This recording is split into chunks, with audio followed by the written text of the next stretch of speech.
वहाँ के जो प्रधानमंत्री है वो खालिस्तानियों के समर्थन से उनकी सरकार चल रही है। और कुछ खालिस्तानी आतंकवादी जो है, जो भारत को अस्थिर करने में लगे हुए हैं, उसको भी वहाँ के प्रधानमंत्री, वहाँ का जो सरकार है वो कनाडा का, वो संरक्षण दे रहे हैं। और भारत में अशांति फैलाने के लिए अलग खालिस्तान के मांग करने वाले सारे आतंकवादियों को उन्होंने वहाँ शरण दे रखा है। और जो है ना, उसी सब के अब आने वाले आगामी चुनाव में, चूँकि कुछ दिन के बाद कनाडा में इलेक्शन होने वाला है, तो उसका समर्थन लेने के लिए वहाँ हिंदू और सिख को आपस में लड़वाने का जो है ना एक उनका षड्यंत्र है, वो असफल होगा और इस बार वो ट्रूडो सत्ता में नहीं आ पाएंगे। अच्छा, कनाडा में जितने हिंदू हैं सारे एकजुट होकर सड़कों पे आ गए हैं, वो अपना उनके खिलाफ लड़ रहे हैं, जितना लड़ सकते हैं सारे हिंदू एक साथ हैं। लगता है कुछ कर पाएंगे या फिर यहाँ एकता में तो बल होता है, लेकिन वहाँ का जो पुलिस है, कनाडा का पुलिस है, प्रशासन है, वो प्रधानमंत्री के इशारे पर जो शांतिपूर्ण प्रदर्शन कर रहे हैं हिंदू, उसी के ऊपर पुलिस जो है ना उसी को हिरासत में ले रहे हैं, उसी को प्रताड़ित कर रहे हैं। और जो खालिस्तानी हिंदू को मार रहे हैं डंडे से और मंदिर में घुस करके पत्थरबाजी कर रहे हैं, उसको खुला छूट मिला हुआ है वहाँ कनाडा के सरकार के तरफ से। इसका विरोध भारत सरकार ने भी भारत जताया सरकार है। मोदी जी ने मतलब वहाँ उनको मीडिया में के हवाले से संदेश दिया है कि जो भी खालिस्तानी उपद्रवी है उस पर कार्रवाई करा जाए। और यही नहीं, जो भी खालिस्तानी आतंकवादी का लिस्ट कनाडा को दे रखा है भारत ने, उस पर भी आज तक कोई कार्रवाई नहीं करा है ट्रूडो का सरकार। और ये बिल्कुल जो है ना खालिस्तानी को सपोर्ट कर रहा है और उसको बढ़ावा दे रहा है वहाँ पर। भारत सरकार को कोई और स्टेप लेनी चाहिए क्या?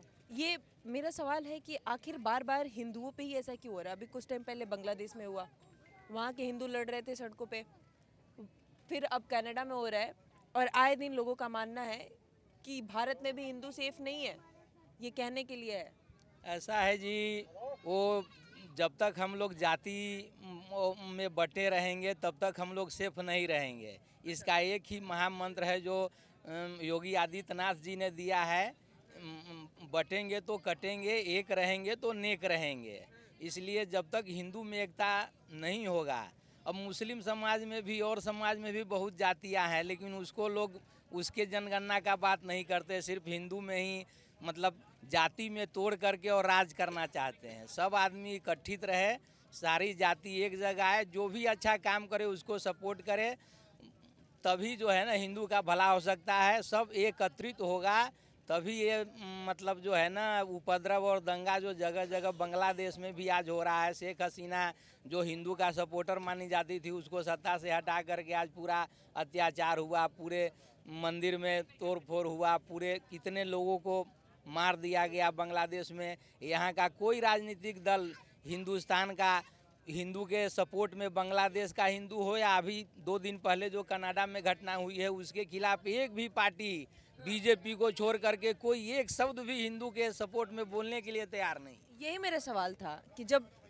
किसी और देश में, मुस्लिम कंट्री में कुछ होता है, जैसे फिलिस्तीन जिंदाबाद के नारे लगाने के लिए संसद में पहुंच गए थे ओवैसी जी, लेकिन आज वो गायब है। हिंदुओं के लिए आवाज उठाने की बात है तो देश के एक भी विपक्ष के नेता सामने नहीं आ रहे हैं, आखिर क्यों? यही तो विडंबना है। उनको अपना वोट बैंक इससे खराब होने लगता है। वो जिस वोट बैंक के पूते राजनीति करना चाहते हैं उसको वो नाराज नहीं करना चाहते। चाहे हिंदू पर जितना अत्याचार हो, हिंदू जितना परेशान हो, उनका अपना वोट बैंक बना हुआ रहना चाहिए और उसी को खुश करने के लिए वो मौन धारण कर लेते हैं। इस ऐसे ऐसे मसले पर वो बिल्कुल मौन धारण कर लेते हैं।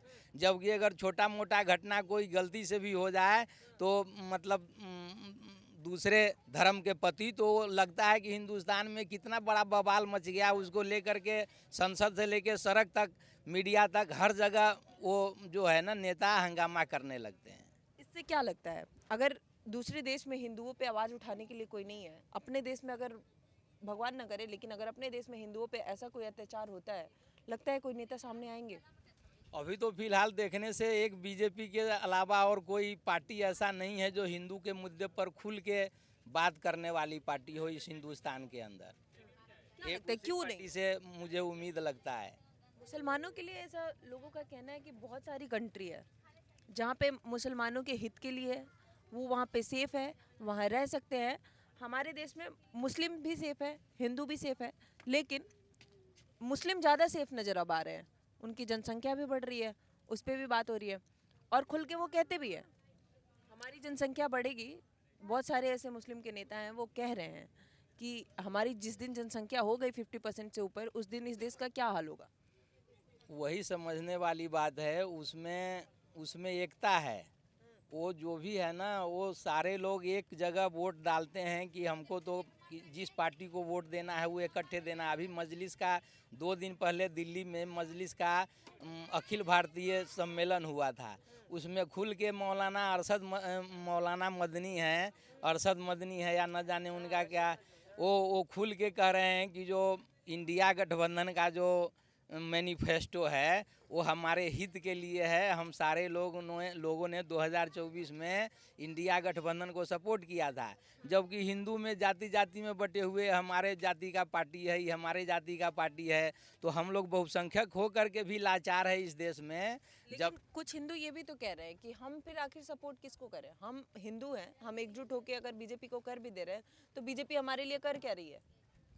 ऐसा है, जो काम नरेंद्र मोदी की सरकार ने 10 साल में, पिछले 10 साल में किया है, राम मंदिर का आंदोलन 500 साल से चल रहा था, कोई सरकार उसको बनाने नहीं दे रही थी। ये कांग्रेस के बहुत बड़े वकील है कपिल सिब्बल, वो कह रहे थे कि आज जो ये मंदिर बनाने का क्या ज़रूरत है। यही केजरीवाल और इनके वरिष्ठ नेता मनीष सिसोदिया कह रहे थे मंदिर का क्या ज़रूरत है, उस जगह हॉस्पिटल खोल दो। उस जगह तेजस्वी यादव भी बोल रहे थे, बड़े बड़े नेता बोल रहे थे। मस्जिद के बारे में कोई कुछ नहीं बोलता है, लेकिन इतना बड़ा हिंदू का आस्था का केंद्र था राम मंदिर, उसके लिए तरह तरह की बातें चल रही थी। वहाँ कॉलेज खोल दो, वहाँ हॉस्पिटल खोल दो। तो ये सब तरह का राजनीति है। उन्होंने राम मंदिर बनाया। अब ये ट्रिपल तलाक को मुस्लिम महिलाओं के लिए भी काम किया। मोदी जी ने हर लोगों के लिए काम किया। ट्रिपल तलाक को हिंदुस्तान से हटाया, जम्मू कश्मीर से धारा 370 को ख़त्म किया। जो जम्मू कश्मीर में धारा 370 वापस लाने के लिए फिर से लड़ाई शुरू हो गई है। चुनाव में उनका मैनिफेस्टो में भी था, और अब पहला सेशन जब शुरू हुआ तो वहाँ सबसे पहले इसी मुद्दे पे लड़ाई छिड़ गई है। वो पीडीपी के एक एमएलए थे, उनके 2 या 3 कैंडिडेट जीत के आए हैं, तो उनको अपना राजनीति करना है वहाँ पर। नेशनल कॉन्फ्रेंस और पीडीपी एक दूसरे का प्रतिद्वंदी पार्टी है, और घाटी का वोट उसी दोनों का जैसे मतलब बपौती हो चुका है। तो मतलब वो अपना वोट जो 3 सीट से आगे कैसे बढ़े। कोई भी पार्टी अब 370 को वापस नहीं ला सकती। कांग्रेस का भी मजाल नहीं है जो अब 370 वापस लेके आ जाए। तो भूतो न भविष्यति, लेकिन अपना राजनीति है, लोग राजनीति में लगे हुए हैं। अच्छा, आप कह रहे हैं मंदिर बनवा दिए बीजेपी वाले ने, लेकिन अभी हर दिन यही कहा जा रहा है कि उत्तर प्रदेश में हर दिन मस्जिदों पे ही बुलडोजर चल रहा है। तो ये मुसलमानों के हित में नहीं है। आप मुसलमानों को टारगेट कर रहे हो, अपराधी मुसलमान है तो देख के आप बुलडोजर चला रहे हो। ऐसा है कि बुलडोज़र उसी जगह चलता है जहाँ अतिक्रमण हुआ हो, और ये जो मज़ार है, मस्जिद है, ये अक्सर आपको ज़रूरत से ज़्यादा करीब करीब 70-75% ऐसे बनेंगे जो सरकारी जगह पर है, ज़बरदस्ती जबरन मतलब उसको कब्जा करके बनाया गया हुआ है। तो योगी जी जहाँ जहाँ जो अतिक्रमण है, जो सरकारी भूमि है, उसके ऊपर कार्रवाई कर रहे हैं। उसमें न मंदिर को देख रहे हैं, न मस्जिद को देख रहे हैं, सबके ऊपर समान रूप से कार्रवाई हो रही है। अच्छा, अभी मेरे दिमाग में एक और सवाल है वक्फ बोर्ड को लेके। वक्फ बोर्ड में संशोधन की बात हुई, दिल्ली में कितने सारे मंदिरों को वक्फ बोर्ड ने कब्जा कर लिया। उनका मानना है, ये दावा है कि ये ज़मीन वक्फ बोर्ड का है। एक आध मंदिर ऐसे भी है जिसे तोड़े भी गए। ऐसा है, वक्फ बोर्ड को कांग्रेस के सरकार ने संसद में कानून लाकर इतना ज़्यादा ताकत दे दिया है कि आज वो हमारे जहाँ पर मेरा निवास स्थान है उसको भी कह दे कि मेरा ये ज़मीन है, तो कोर्ट में मुझे साबित करना पड़ेगा कि ये मेरा ज़मीन है। वो वक्फ अगर कह दिया कि ये मेरा ज़मीन है तो उसका हो गया। मुझे सारे पेपर, अगर मेरा पेपर खो गया तो मेरा घर मकान मेरे हाथ से चला जाएगा।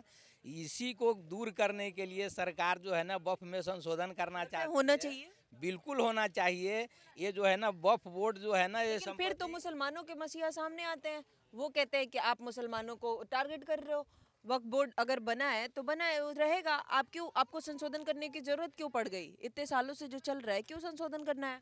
ये वक्फ बोर्ड में संशोधन इसलिए करना पड़ रहा है कि आज वो वक्फ बोर्ड जो है वो वक्फ बोर्ड नहीं होकर के भू माफिया का काम कर रहा है। मतलब एक दो चार छोटा छोटा देश, दो चार छोटा छोटा देश मतलब बस जाएगा, इतना वक्फ बोर्ड के पास हिंदुस्तान में संपत्ति हो गया हुआ है। इतना संपत्ति जो है ना वो सब भू माफिया के काम कर रहे हैं, और गरीब, उससे गरीब मुसलमान का कोई भला नहीं हो रहा है। वो लोग इस प्रॉपर्टी को हिंदुस्तान के को अस्थिर करने में इस संपत्ति का इस्तेमाल करे, वक्फ बोर्ड के संपत्ति का। मतलब वो मुसलमानों के हित में भी नहीं है। ना, वो मुसलमान, गरीब मुसलमान के लिए बना हुआ था, उसका हित उससे नहीं हो रहा है। भू माफिया बने हुए हैं, और इससे जो पैसा किराए से या और कोई संपत्ति से जो आ रहा है, इसको हिंदुस्तान को अस्थिर करने में इस्तेमाल किया जा रहा है। कनाडा में हो रहे जो विवाद है, उसके लिए आप सरकार से क्या कहना चाहेंगे? मैं सरकार से यही मांग करता हूं कि वहां के हिंदू को बिल्कुल सुरक्षा प्रदान किया जाए, चाहे जिस स्तर से बात हो, कनाडा सरकार से बात करके या अपने प्रयास से जैसे भी हो,